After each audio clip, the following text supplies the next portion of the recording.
A racist manager made fun of an older black janitor in the bathroom without knowing that someone else was quietly sitting in one of the stalls. What happened next will shock you. At 68, Margaret Johnson, a janitor at Hartwell Industries, slowly pushed her cleaning cart down a long hallway. For more than 40 years, she had worked here, quietly keeping the company running, though few ever noticed her. To most, she was invisible, only appearing when something needed cleaning. But Margaret had no idea that today would be different. An unexpected encounter was about to turn her routine upside down, revealing the darker side of corporate life. This moment of humiliation would spark a change that no one saw coming. As Margaret walked to the executive offices, her thoughts drifted to her grandchildren. Each step felt heavier. After losing her daughter 2 years ago, she had to support her 3 grandchildren alone. Every ache in her body reminded her why she couldn't stop working, even though her doctor advised her to rest. "Good morning, Mrs. Johnson," a gentle voice said, pulling her from her thoughts. Margaret looked up to see Harry Anderson, a young accountant, smiling. Unlike most people, Harry always greeted her. "Good morning, Mr. Anderson," she replied kindly, despite feeling tired. "How are you today?" "I'm well, thank you. And you? How are the grandkids?" A rare smile crossed Margaret's face, easing her fatigue. "They're growing fast and keeping me busy." Harry nodded, genuinely interested. "I'm sure they appreciate all you do.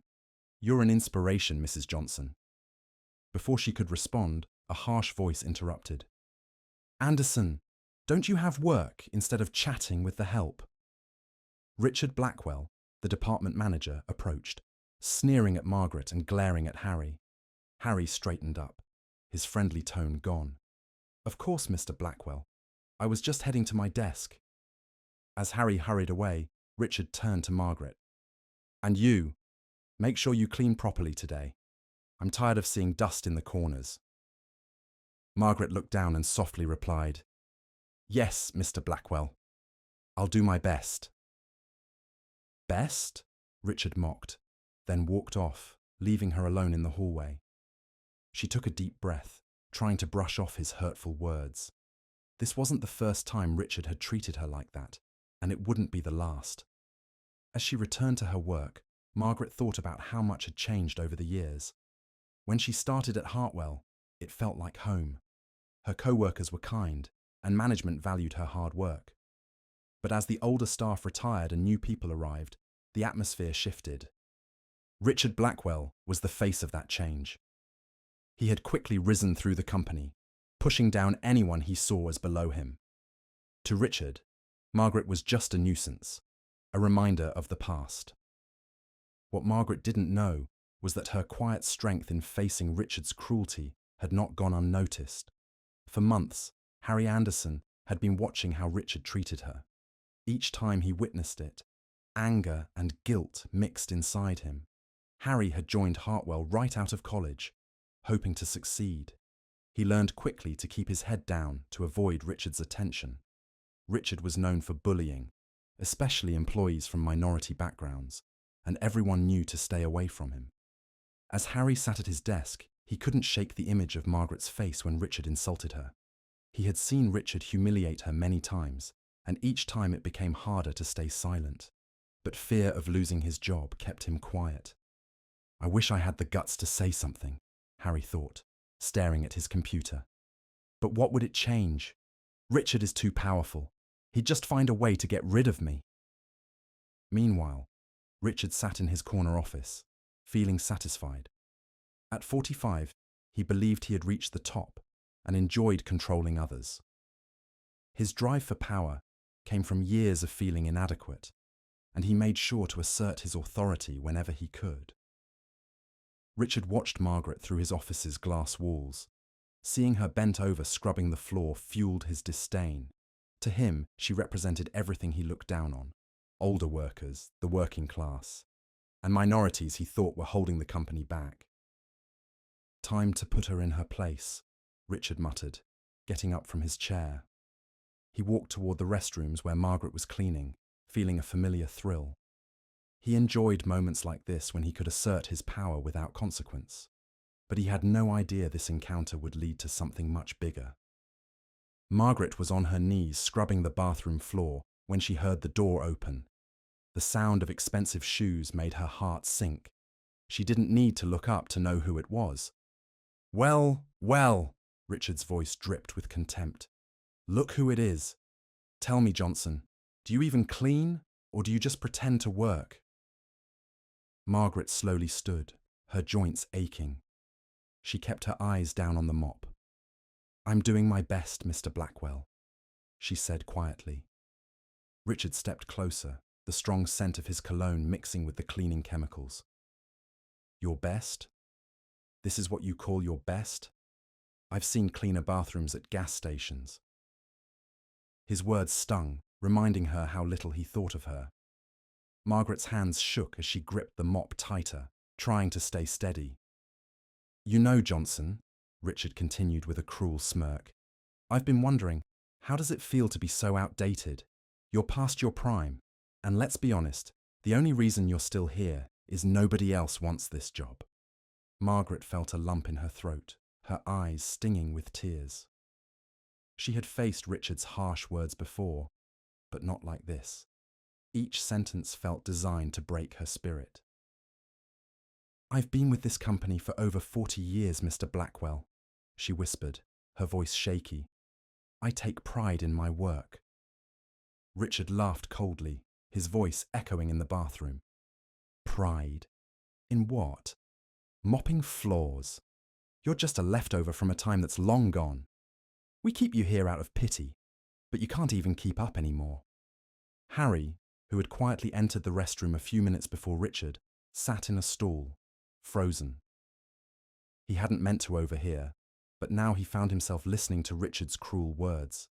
His heart raced as he saw Margaret through the crack in the stall door, her shoulders shaking under Richard's insults. Richard stepped even closer, his voice filled with venom. "You know what your problem is, Johnson. You're too dumb or stubborn to realize you're not wanted here. People like you don't belong in a place like this." The ugly undertone of Richard's words hit Harry hard, filling him with disgust.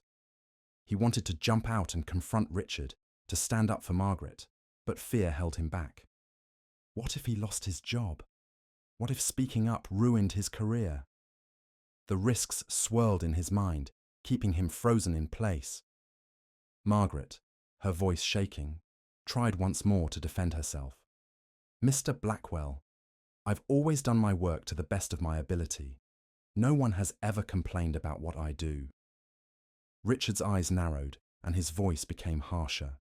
"Your ability, let me be clear, your best was never good enough and never will be. You're a disgrace to this company, and seeing you reminds me how much dead weight we still have to get rid of." After Richard left the bathroom, his harsh words hung in the air. Thinking she was alone, Margaret couldn't hold it together anymore. She leaned against the wall and slid down to the floor, quietly crying. From his hiding spot in the stall, Harry listened to her sobs, feeling guilty. Each tear Margaret shed made him feel worse for staying silent. He wanted to step out and tell her she didn't deserve this, but fear kept him in his seat. Eventually, Margaret's crying faded. Harry heard her moving around, followed by the squeak of the mop bucket and the soft click of the door as she left. Only then did he step out, hands shaking and face pale. He stared into the mirror, barely recognizing himself. He felt small and ashamed for not speaking up. He splashed cold water on his face, trying to wash away the heavy guilt. Harry stared at his reflection, guilt weighing on him. "I should have said something," he muttered. "I should have stood up to Richard. What kind of person just stays quiet?" Deep down, he knew tomorrow would likely be the same. He'd pass Margaret in the halls, offer a smile or kind word, but do nothing to change her situation. The thought left him feeling empty.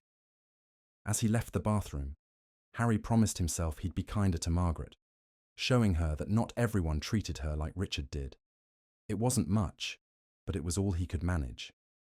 What Harry didn't realise was that this moment was just the beginning. In the coming days, his conscience would be tested, and he'd have to face the consequences of his silence. The workplace at Hartwell Industries was about to change, revealing hidden injustices. As the days went by, Harry couldn't stop noticing Margaret. He saw how she shrank when Richard was nearby, and how her once steady hands trembled as she worked. The guilt stayed with him, reminding him of his inaction. Harry began to find ways to make Margaret's day easier. He greeted her warmly every morning and sometimes left a cup of coffee on her cart with a note of thanks. He encouraged his co-workers to keep their desks clean. "Let's try to keep our areas neat," he suggested one day. "It'll help Mrs. Johnson." Some colleagues agreed, while others shrugged it off. But Harry didn't give up, hoping these small gestures could make up for his failure to stand up for her. Margaret noticed the change in Harry's attitude and saw a slight shift in how some employees treated her. It didn't erase Richard's cruelty, but it provided some comfort during her long days. One evening, as Margaret was finishing her shift, she was surprised to see Harry waiting by her cart. "Mrs. Johnson," he said gently, "I just wanted to thank you for everything you do. I know it's not always easy, but your work doesn't go unnoticed." Margaret's eyes filled with tears at his kind words. "Thank you, Mr. Anderson," she said, her voice thick with emotion. "That means more than you know." As Harry watched her walk away, he felt warmth, but also guilt. He was glad to have brightened her day, but Richard's cruel words still haunted him. He knew he should be doing more. Meanwhile, Richard continued his harsh treatment of Margaret and other minority employees. His cruelty seemed to worsen, as if he sensed the small acts of kindness and wanted to push back harder. Other employees noticed too. Quiet conversations began to spread, with people sharing stories of Richard's behaviour and wondering how to support each other. But fear kept most of them from taking real action, as Richard's power in the company seemed too strong to challenge. As the weeks went by, tension in the office grew. Even with small acts of kindness, Margaret was struggling. The stress from Richard's bullying, along with her exhaustion and worry for her grandchildren, was wearing her down. One morning, as she pushed her cart down the hallway, she felt dizzy. The bright lights were too harsh, and the noise felt overwhelming. She stopped and leaned against the wall to catch her breath. While Margaret was trying to steady herself, Harry walked by with papers in his hands. Noticing her discomfort, he quickly approached. "Mrs. Johnson, are you okay?" he asked, worried in his voice. Margaret tried to nod, but before she could answer, everything went dark. Harry watched in shock as she collapsed. He dropped his papers and rushed to her side. "Help! Somebody call an ambulance!" Harry shouted urgently. People gathered around, some trying to help while others just stood by. Richard Blackwell appeared, irritated by the noise. "What's going on here?" he barked as he pushed through the crowd. When he saw Margaret on the floor, he barely hid his contempt. "Really? She can't even stay on her feet," Richard muttered. "This is why we need younger people around here." Harry, checking Margaret's pulse, looked up at Richard, shocked by his lack of concern. "She needs help, Mr. Blackwell. This is serious," he said firmly. Richard sighed, clearly uninterested. "Fine, call an ambulance. But don't expect her back until she's ready to work. This isn't a charity." Harry sat at his desk, lost in thought, as news of Margaret's collapse spread through the office. Whispers filled the hallways as employees exchanged worried looks and speculated about her health. Concern for Margaret mixed with worries about their own jobs, especially after hearing how Richard had reacted. As the witness to Margaret's collapse, Harry became the focus of many questions. Colleagues came to his desk, asking for updates on her condition and sharing their frustrations about the office. Though Harry answered their questions, he felt angry at Richard for his lack of care and guilty for not speaking up. The weight of his silence grew heavier as the day went on, leaving him feeling helpless. "Did Blackwell really just stand there and do nothing?" a co-worker asked during lunch. Harry nodded, his face serious. He cared more about work than Mrs. Johnson's health. Another colleague shook her head in frustration. That's just like him. Someone has to stand up to him. But how? Harry replied. He has connections with the board. Anyone who speaks up risks losing their job. The group fell silent, each person feeling powerless. They shared the same frustration, but no one had an answer. As the days passed with no news about Margaret, the initial shock wore off. The office returned to its usual routine, but Harry felt different. Every time he walked past Margaret's unused cleaning cart in the supply closet, he was reminded of his guilt. One late evening, Harry struggled to focus on his reports. His thoughts kept drifting back to the day he failed to act.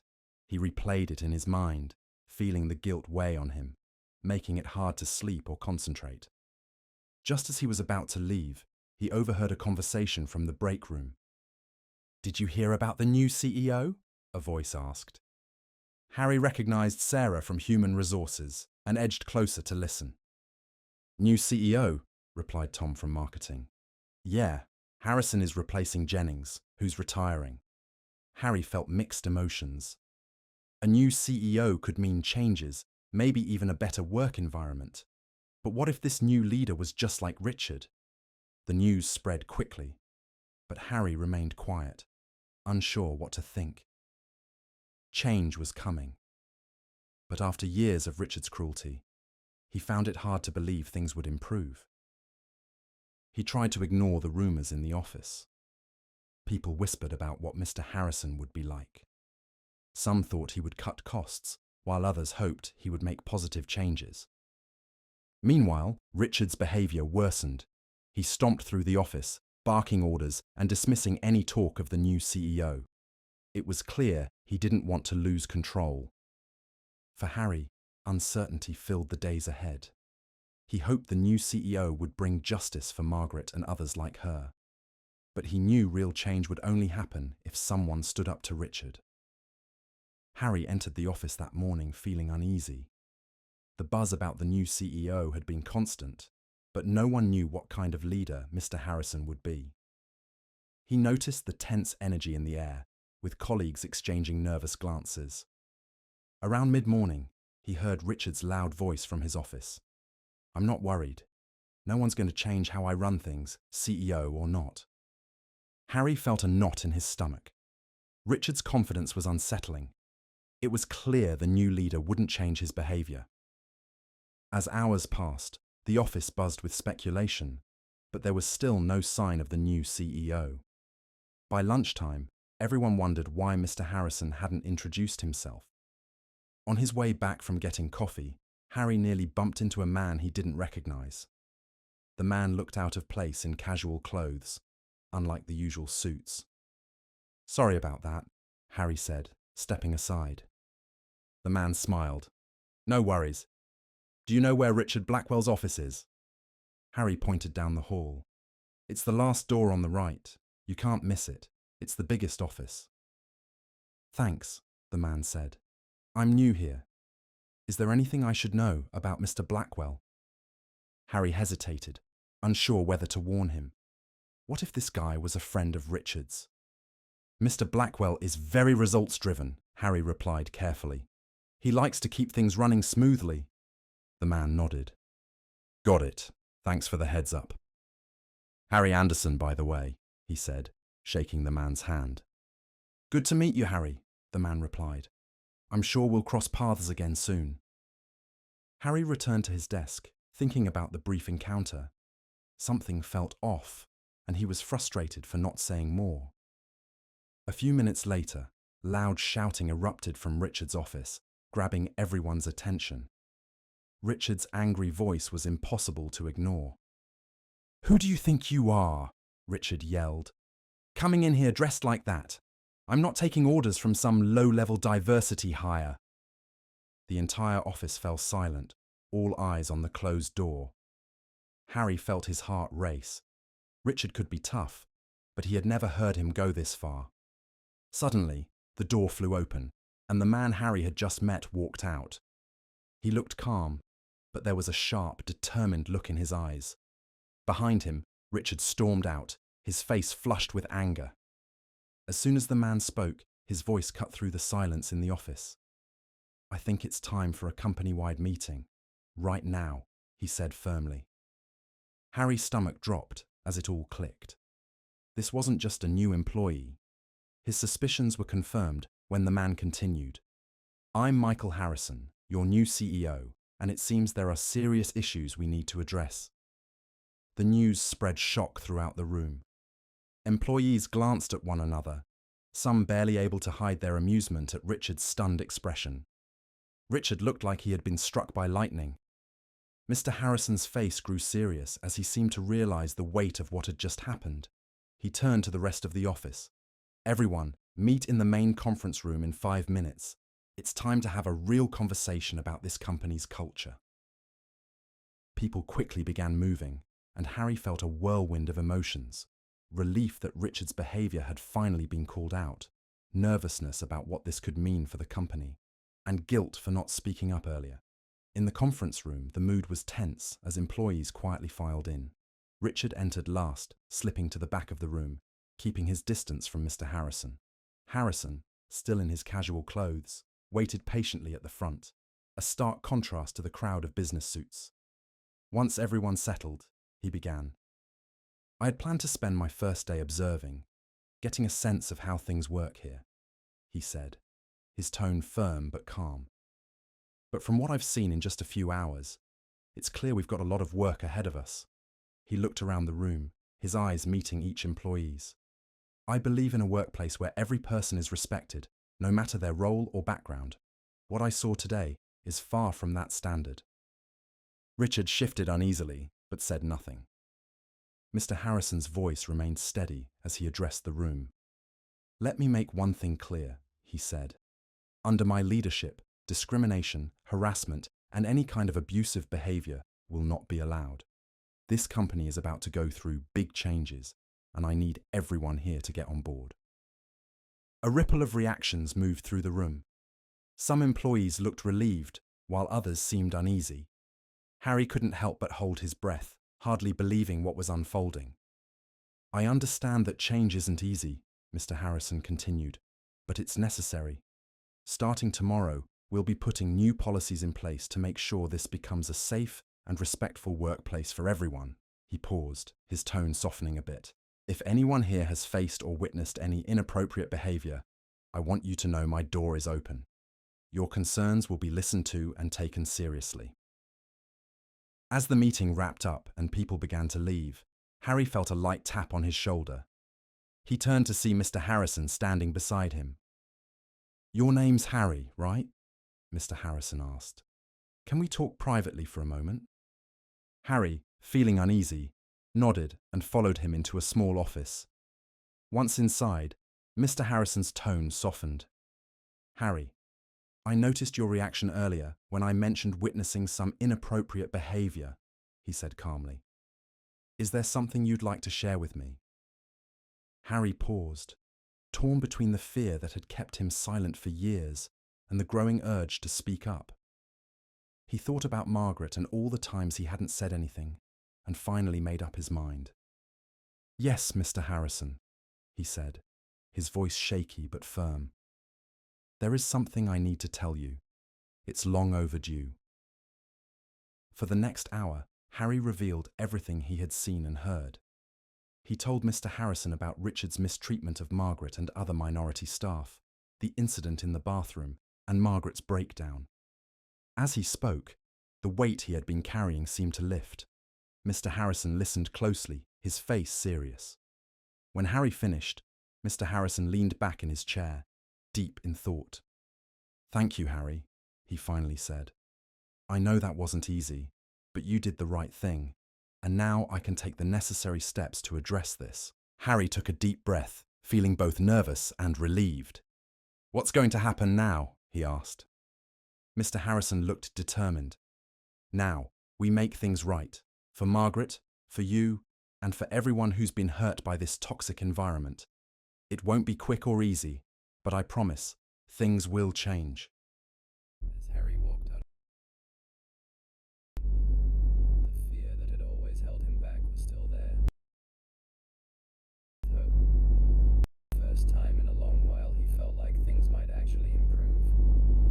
In the following weeks, Hartwell Industries began to change.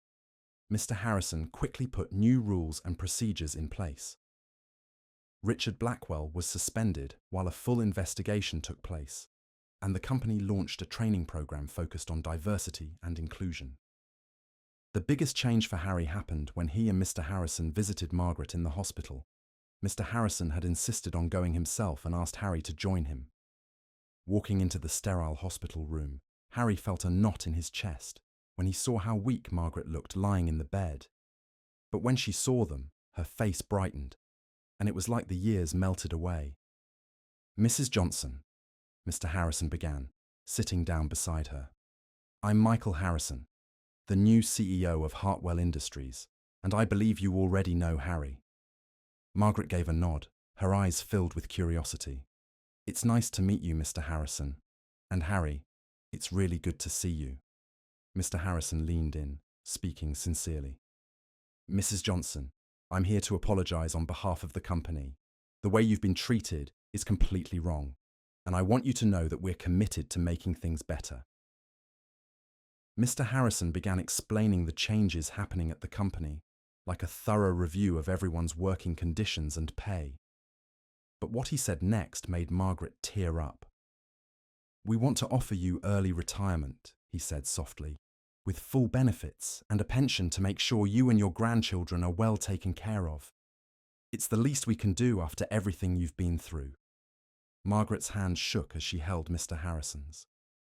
"Thank you," she whispered, her voice full of emotion. "You have no idea what this means to me." As Harry and Mr. Harrison left the hospital, Harry felt a sense of closure he hadn't expected. "Thanks for doing that," Harry said. "It means a lot, not just to Margaret, but to all of us who've worked with her."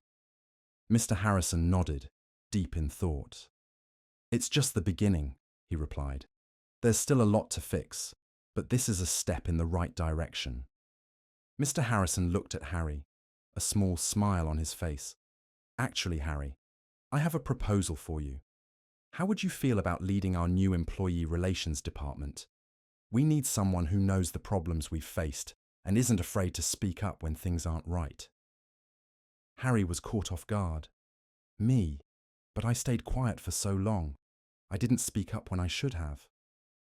"You did when it mattered," Mr. Harrison replied. "That shows courage, Harry.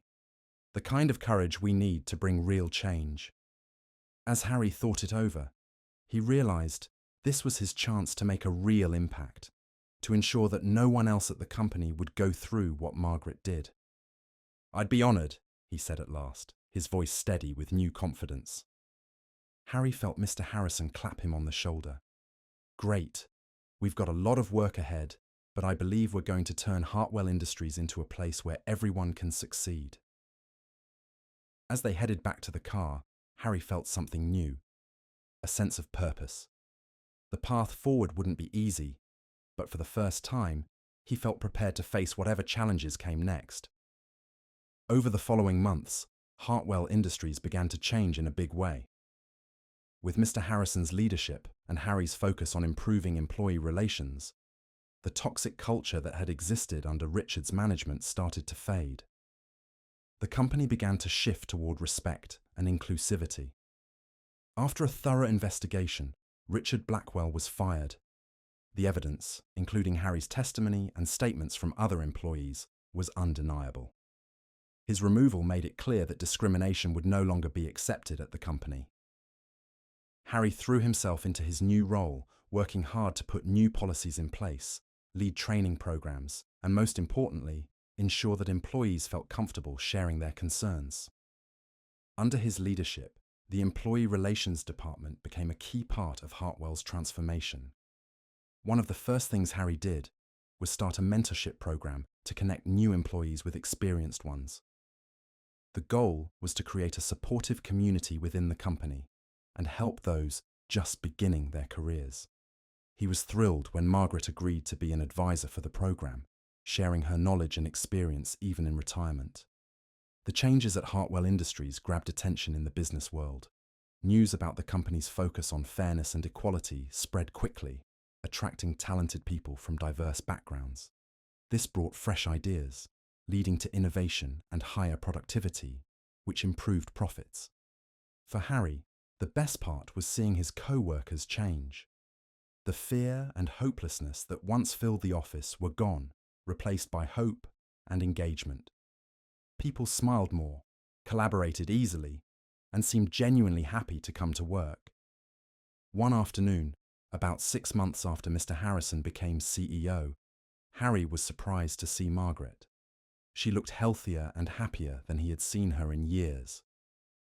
"Mrs. Johnson," he said, standing up with a smile, "it's great to see you. How have you been?" "I'm doing wonderfully, Harry. Or should I say Mr. Anderson, Head of Employee Relations." Margaret replied, her eyes sparkling. Harry laughed. "Just call me Harry, Mrs. Johnson. You've known me too long for that." "All right, you can call me Margaret," she said, looking around his office with approval. "You've done well for yourself, Harry, but more importantly, you've helped others. I've heard about all the changes you're making here." Harry felt proud. "We still have a lot to do, but we're making progress. How's retirement treating you?" "It's been a blessing, Harry. I can spend time with my grandchildren without worrying about money. And this mentorship program you started, it's given me a new purpose. I never thought I could use my experiences to help others, but that's exactly what's happening." As they continued their conversation, Harry reflected on how much had changed. Margaret, once broken by the company's toxic culture, was now thriving and playing a key role in its transformation. He, who had once been too scared to speak up, was now leading efforts to improve the company. Their chat was interrupted by a knock at the door. Mr. Harrison stepped in, smiling when he saw Margaret. "I thought I recognized that voice," he said. "Margaret, it's great to see you. I hope you're not trying to convince Harry to retire." Margaret laughed. "Not at all, Mr. Harrison. I was just telling Harry how impressed I am with the changes around here. You've created something special." Mr. Harrison smiled. "We've all made this happen. Everyone who spoke up and embraced the changes is part of this. And Margaret, your strength inspired more people than you realize." Harry felt grateful. He remembered the day he was too afraid to stand up for Margaret, and how different things might have been if he had acted sooner. But he focused on the future, a future where every employee felt valued. Before Margaret left, she paused at the door and looked back at Harry. "I always believed you could do great things, Harry. I'm glad you finally believe it too." With that, she walked out, leaving Harry determined to keep pushing forward. Later that evening, as he packed up to leave, he glanced across the office. The desks and computers were the same, but the atmosphere had changed. People were chatting and laughing, making the workplace feel more like a community. Harry reflected on the progress they had made, but he knew there was still more to do. Building a truly inclusive workplace was an ongoing effort. New challenges and biases would always arise. But as he watched his colleagues, he felt they were on the right track, and he was committed to staying the course. As he turned off the office lights, Harry made a promise, to himself, to Margaret, and to every employee at Hartwell Industries. He would never let fear silence him again, always stand up for what was right, and work tirelessly to ensure that everyone had a chance to thrive. Harry left the office that evening with a smile, ready for whatever challenges lay ahead. The story of Hartwell Industries' transformation was still unfolding, but each day added to a growing sense of hope. The company became an example of what could happen when people stood up for what was right. Hartwell Industries shone as a symbol of change, reminding everyone that bravery and kindness could reform even the toughest systems. The journey had been long and challenging, but for Harry, Margaret, Mr. Harrison, and every employee who found their voice, it was worth it. They changed not just a company but lives, writing a new chapter in the fight for workplace equality and human dignity. As Hartwell's transformation became known, other companies began to take notice. Industry magazines featured the story, highlighting how employee satisfaction and productivity had soared. Mr. Harrison and Harry were invited to speak at events, sharing insights on creating an inclusive workplace. Their work didn't just impact Hartwell, it inspired businesses everywhere to rethink their practices and reignite the conversation around workplace fairness and diversity. Looking back, Harry marveled at how far they had come. He remembered the moment in the bathroom when he chose not to speak up and the regret that followed. He learned an important lesson. It's never too late to stand up for what's right, and one act of courage can inspire others. As time passed, Hartwell Industries continued to grow. The company was no longer known just for its products. It became a symbol of fairness and opportunity. People from various backgrounds wanted to work there, drawn by its reputation for valuing everyone. Even in retirement, Margaret remained a key figure at Hartwell. Her story became part of the company's history, reminding everyone of their journey and the importance of equality. The mentorship program she helped with continued to thrive, guiding new leaders who embraced respect and inclusion, ensuring Hartwell's commitment to a better workplace stayed strong. 5 years after the transformation, Harry settled into his role, greeting every employee he passed. He believed that in a workplace where everyone mattered, small gestures of respect went a long way.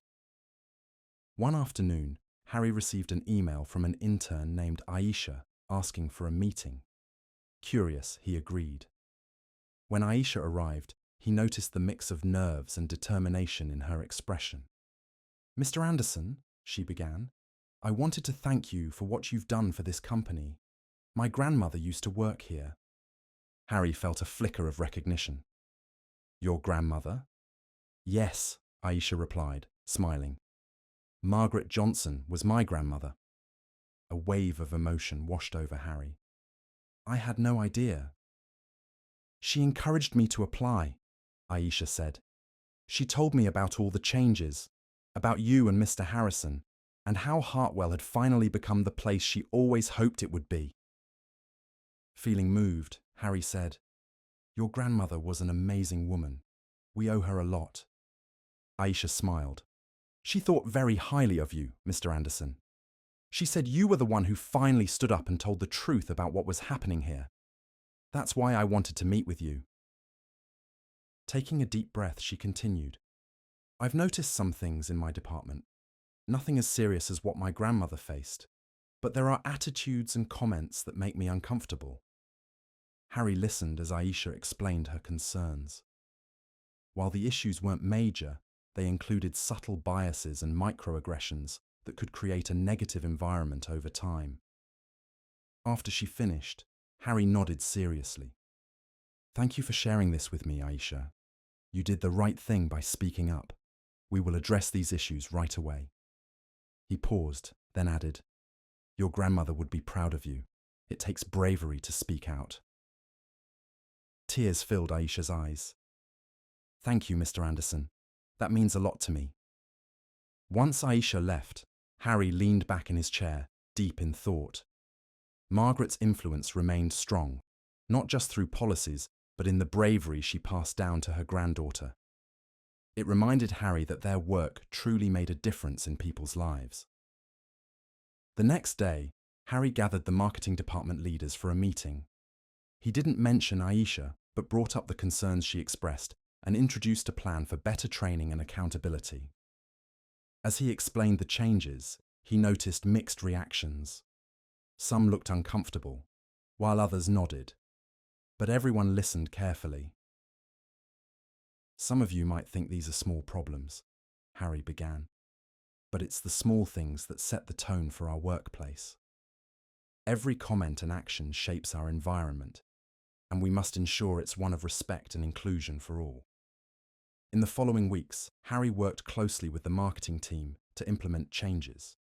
He checked in with Aisha often to ensure she felt supported. As more people heard how things were handled, Harry noticed a quiet change in the office. People became more aware of their behaviour and spoke up more when they noticed something wrong. It wasn't always smooth. Problems still arose, and sometimes there was tension or disagreement. But each time they faced these issues directly, the company grew stronger in its commitment to respect and equality. One evening, just as Harry was about to leave, he received a call from Mr. Harrison. "Harry," Mr. Harrison said warmly, "I just heard some great news. The National Association for Workplace Equality has recognized us. They want to give Hartwell their award for commitment to diversity and inclusion." Harry felt proud. "That's amazing, sir. It shows everyone's hard work." "It certainly does," Mr. Harrison replied. "I'd like you to accept the award for the company. This wouldn't have happened without your effort and leadership." After ending the call, Harry felt a wave of emotions. He thought about Margaret, Aisha, and all the employees who found their voices over the years. He remembered the long path they had walked together, from fear and silence to openness and respect. Winning the award was a great recognition, but Harry knew the real success was in the everyday life of Hartwell Industries. It was in seeing employees smile because they felt valued. It was in lively discussions where different. With a content smile, Harry switched off his office light and left for home. Tomorrow would bring fresh challenges and new chances to make a difference, and he felt ready, carrying the lessons from the past with hope for the future. As he walked through the parking lot, he remembered something Margaret had said to him before she retired. "Change doesn't happen all at once, Harry. It happens slowly, day by day, person by person. We just have to keep pushing forward, doing the right thing, and trust that it matters." Her words had stuck with him, guiding him through hard times and reminding him to celebrate the victories. Now, with Hartwell on the edge of national recognition for their efforts, Harry knew Margaret was right.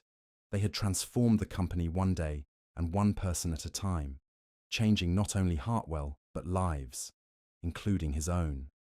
As Harry drove home that evening, he couldn't help but feel thankful. He was thankful for the second chance to make things right. He appreciated leaders like Mr. Harrison, who had the vision and courage to push for real change. He was also thankful for people like Margaret and Aisha, whose strength in tough times had inspired so many.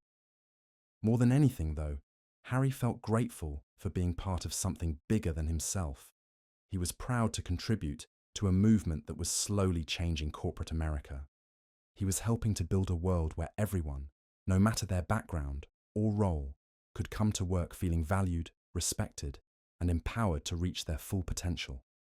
As he pulled into his driveway, Harry reminded himself to call Margaret the next day to tell her about the award. He knew she would be proud, not just of the recognition, but of how far they had come together. Hartwell's journey was far from over.